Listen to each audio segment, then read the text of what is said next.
กือบมาบ่ทันพี่น้องมาขำแหงเป็นสิปิดหาน เฮาใส่บางอันมันแพงมันบ่ถึกเฮามากับมีสิวคือเก่าเต็มอยู่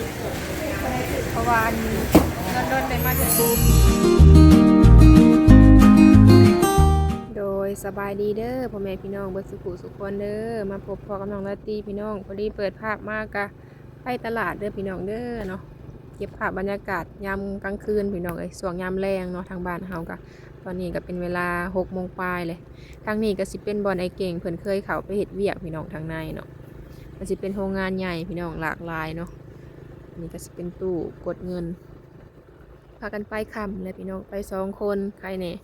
แต่ว่าทางนี้เนี่ยสิมีไผ่ได้พี่น้องบัดต่อไปเลยก็อยากมันมืดแน่เนาะหนทางก็เพราะว่าเพิ่นสิใส่ไผ่ดอกซำนี้แหละก็บ่ฮู้ว่าเป็นไผ่หยังเนาะหรือว่าไผ่อันโซลาร์เซลล์บ่ทางไปกับบอนมืดบอนแจ้งแน่หั่นแหละแต่ว่าคอยไป2 คนเนาะใครแน่ทางหน้าอันนี้ก็สิเป็นห้านเพิ่นขายเครื่องย่อยพี่น้องเนาะข้างเมืองนั้นก็เพิ่นตั้งขายจนค่ำจนดึกพู้นแหละบางทีคนไกลไปไกลมาเพิ่นก็ได้ขายนะพอได้มีคนอยู่พี่น้องบางบ่อนก็สิมืดบางบ่อนก็แจ้งเนาะทางบ้านเฮาก็แต่ส่วนหลายบ่ค่อยได้ไปกลางคืนพี่น้องไปในยามเว้นแต่ว่าอันนี้บ่มีเวลาเนาะอันนี้สิเป็นทางอันเข้าไปเติมน้ำมันพี่น้อง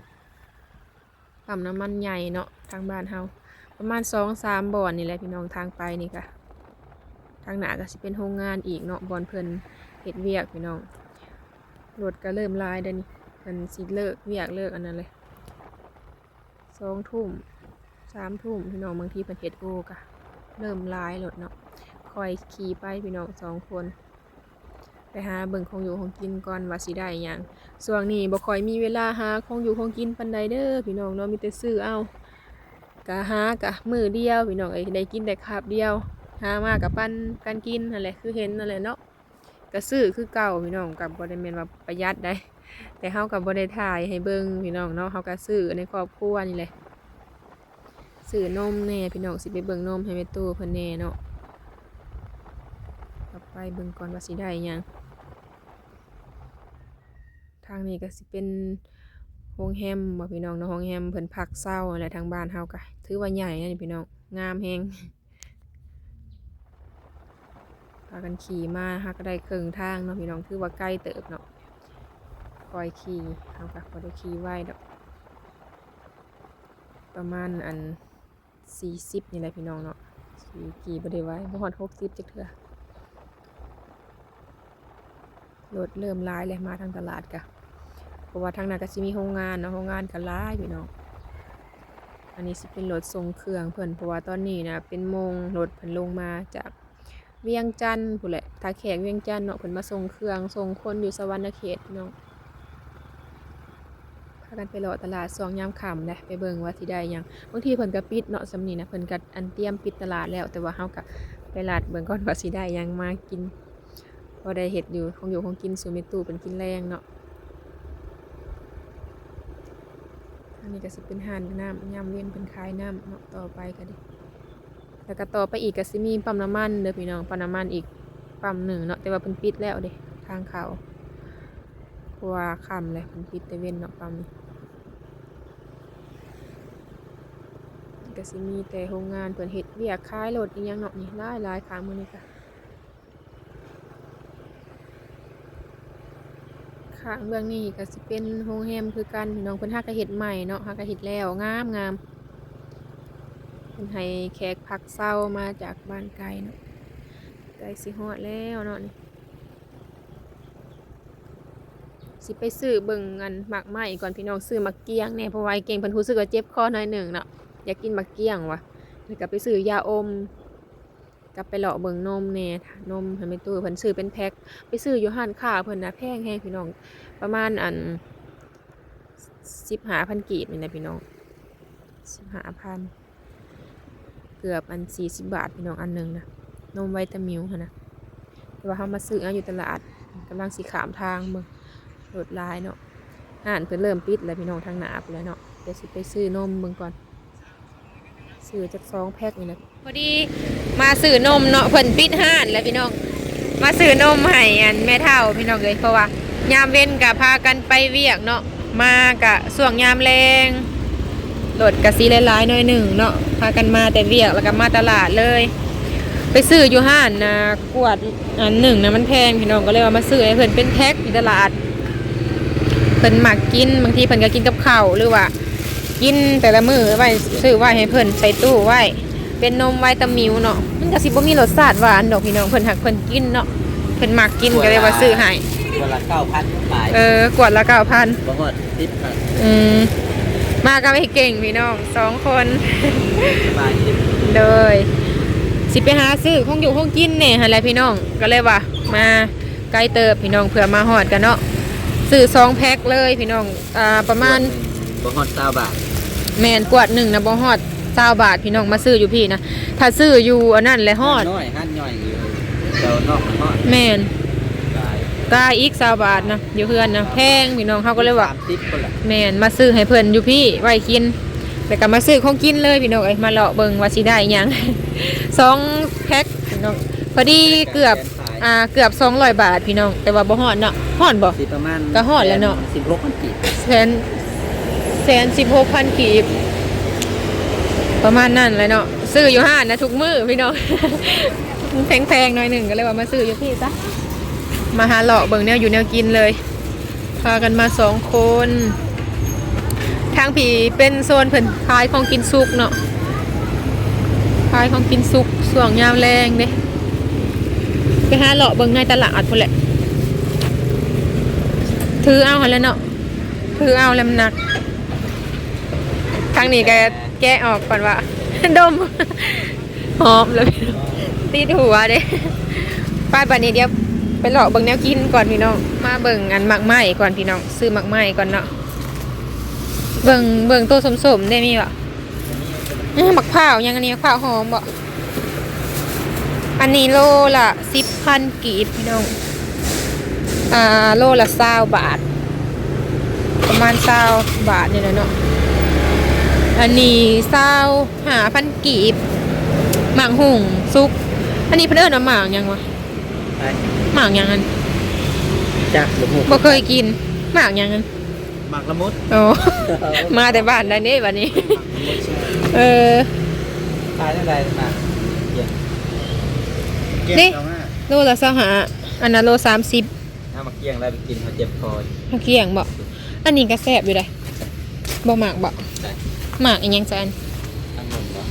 ถั่วเลียนก็มีเนาะ มันเป็นสีเขียวนี่ป่ะ แม่นถั่วเลียน แพงพี่น้อง ตัวจะใส่มัดมีตัวสีเขียวตัวเดียวนี่แหละ โลละ หวาน หวาน โลละ100,000 กีบ มันหวานนะเขาไปเจ็บคอ บ่เอามาเกี่ยงหั่นแหละ เอาเกี่ยง มันจังมีน้ำหลาย เพราะว่าเขาเจ็บคอใส่กินก็ได้ ๆเอาโลหนึ่งบ่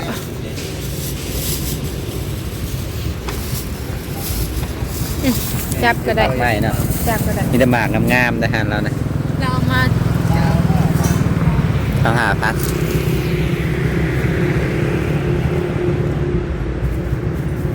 ขอบใจ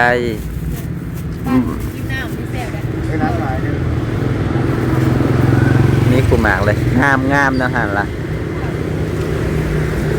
น้ำเบิ่งมะพร้าวนะฮะ มันไม่นอนหรอก เมื่อวานซื้อมาไว้ เราไปเห็ดอันนั้นดิ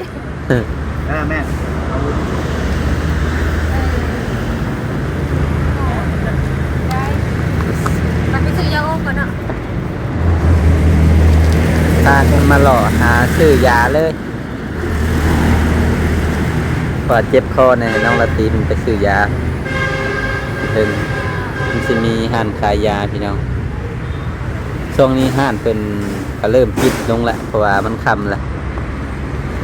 มีแต่อยู่ตลาดพุ่นแหละที่บนเพิ่นยังเปิดในประมาณ7 โมงพุ่นละเพิ่นจังปิดแถวนอกแคมทางในเพิ่นสิปิดก่อนตอนนี้ก็สิประมาณ6 โมงแรง เบิ่งแนวกินค่ะเงินยังหาไป ตักเรื่องนะกินเพราะว่าไปเดิกลายเพิ่นปิดนะพี่น้องเพราะว่า7 โมงเพิ่นก็ปิดเบิดแล้วตลาดที่ตอนนี้สิย่างอยู่เพิ่นกำลังเริ่มคนเครื่องคนคงเพิ่นกำลังเริ่มพกเมียนอัดไว้เบิดละเนมตามไปพานะก็เพิ่นปิดเบิดเลยมีแต่สิพากันไปตลาดบัดนี้ไปซื้อของกินก่อน เข้ามาในตลาดพี่น้องป้าปลานินเพิ่นเนาะเพิ่นกำลังสิเตรียมปิดห้านเพราะว่ามาคำเติบเลยพี่น้องมาเบิ่งพอดีมาซื้อไก่เนาะซื้อไก่ไปต้มพี่น้องพวกบรรยากาศช่วงยามแรงเนาะตลาดหลักแปดเป็นช่วงยามแรงๆนี่เพิ่นก็สิเตรียมปิดเนาะประมาณ7-8 โมงพี่น้อง2 ทุ่มเพิ่นให้เอา2 โตเลยไหมค่ะก็ ไปซื้อน้ำเพิ่นพี่น้องเพิ่นว่าอันติดเอาก็ได้แบบเวลามีเงินจังมาจ่ายก็ได้เพิ่นว่าเพราะว่าเพิ่นก็อันแต่เก่าเพิ่นก็อันจ้างน้องละตีให้ไปโลกคนไก่ให้พี่น้องเนาะเพิ่นเรื่องเพิ่นเคยเห็นมาแต่น้อยเพิ่นก็เลยว่าจ่ายตัวหนึ่งก็ได้ว่ะแต่ว่าพอดีเฮาก็มีเงินถือเงินไปอยู่พี่น้องเนาะก็เลยว่าให้เพิ่นเลยเพิ่นกำลังสิเตรียมสิปิดเนาะทางพี่ก็ขายผักขายหมูพี่น้องตลาดน้อยเนาะตัวนี้ก็มาสวงยามแรงแล้วเพิ่นกำลังปิดห้านปัดกวดไว้เป็นตลาดบ่ใหญ่พี่น้องตลาดใหญ่นะคือตลาดสวรรค์ไส้เนาะอยู่ทางในเมืองพุ่นแหละเฮาก็บ่ได้ไปจ่ายเงินให้เพิ่นแล้วแหละมีไก่2 โตพี่น้องน้องลันตีก็ซื้อไก่2 โตมาไปเบิ่งทางพุ่นก่อนไปหาเลาะเบิ่งซื้อสบู่พี่น้องอยากซื้อสบู่แน่เพราะว่าบ่มีสบู่ล้างหน้าเลยไปหาตัดไม้หน้าแดงหน้าดำพี่น้องพอได้หุกเนาะโซนทางนี้ก็ขายผักพี่น้องขายผักอีหยังแหละเฮาก็สิซื้อไปใส่เพราะว่าค่ำเลยเพื่อเมื่อเฮ็ดอยู่เฮ็ดกินเนาะพวกมักแตงเพิ่นก็งามพี่น้องมักเพชรผักบัวผักบงเนาะผักกาดดอกเพิ่นก็เอามาขายเฮาสิเบิ่งอันแนวเครื่องใส่อันต้มไก่พี่น้องค่ำเลยก็เลยว่าซื้อเอาเพื่อเฮาไปหาเนาะมีไก่2 โตมื้อนี้ก็ไปต้มซุเมนตู้เพิ่นกินนำทางอ้ายแน่พี่น้องเฮามาเฮาก็ซื้อเพื่อเนาะทุกเทื่อก็พอได้อยู่ได้กินนำกันนี่แหละไผไปก็ผู้นั้นซื้อพี่น้องทางอ้ายเพิ่นไปเพิ่นก็สิซื้อเพื่อดอกแต่ว่าเฮาไปก็ซื้อเพื่อกินนำกันเนาะ3-4 คนพี่น้องจ่ายเงินให้เพิ่นเนาะ5,000 กีบพี่น้องบ่ฮอด20 บาทจ้ำไปหาเบิ่งเครื่องล้างหน้าอะไรพี่น้องบ้านนี้ก็ไปเลาะเบิ่งทางพุ่นแล้วเนาะใครได้เพิ่นบ่ปิดห้านปะไปค่ำแหละเลิกแล้วเนาะ ทั้งที่สิเป็นบอนเพิ่นขายเครื่องสำอางมาแวะห้านเครื่องสำอางบัด เป็นกันแต่โดนไหนมาเถื่อนโดนไหนมาเถื่อน สิเห็นเพิ่นปิดห้านและส่วนหลายปกไว้แล้วมันเตรียมปิดเตรียมเนื้อ สบู่ก็ใส่ราคาถูกพี่น้องสบู่ก็ใส่ราคาถูกก่อน มันถึกหน้าแล้วก็ใส่เลย หอมดมมึงก่อน เฮาใส่บางอันมันแพงมันบ่ถึกเฮามันกับมีสิวคือเก่าเต็มนี่ เพราะว่าโดนไหนมาเถื่อนนึงกับตื่นน้องเที่ยวร่มในเท้าเลยน้องคุณก็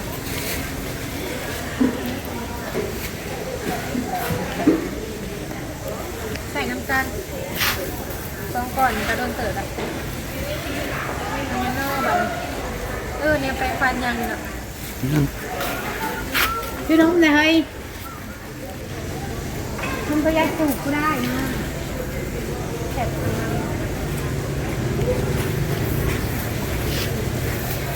ได้เดี๋ยวเอาต้ม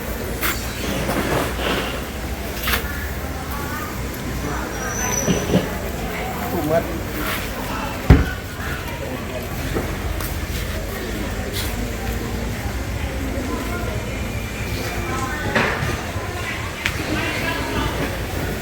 สิเป็นห้านเครื่องสำอางโดยเฉพาะเลยสิมีแต่ ไม่ถูกมาแล้ว เครื่องสำอาง ถูกขนมแต่ชนิดที่ว่า เรียกเครื่องแต่งหน้าอีแพบมีอ่ะมันก็เริ่มปิดไปแล้วพี่น้องบ้านนี้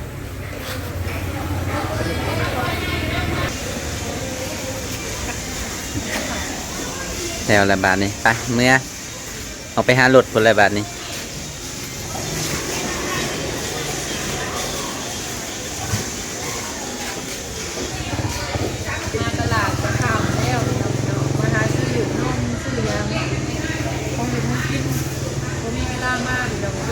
ได้กินเถื่อซื้อไก่พี่น้องไก่ลาดเนาะ2 โตไปต้มสู่แม่ตู้เพิ่นกินน้ำกันอะไรพี่น้องเมื่อบ้านพัดหญ้าได้ต้มกินไก่นะ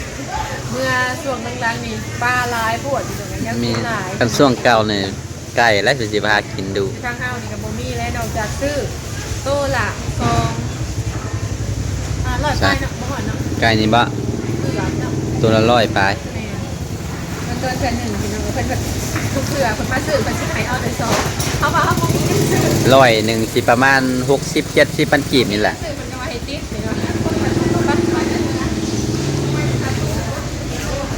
อย่างไปหารถพระจอดว่าอยู่ทางส่วนหนึ่ง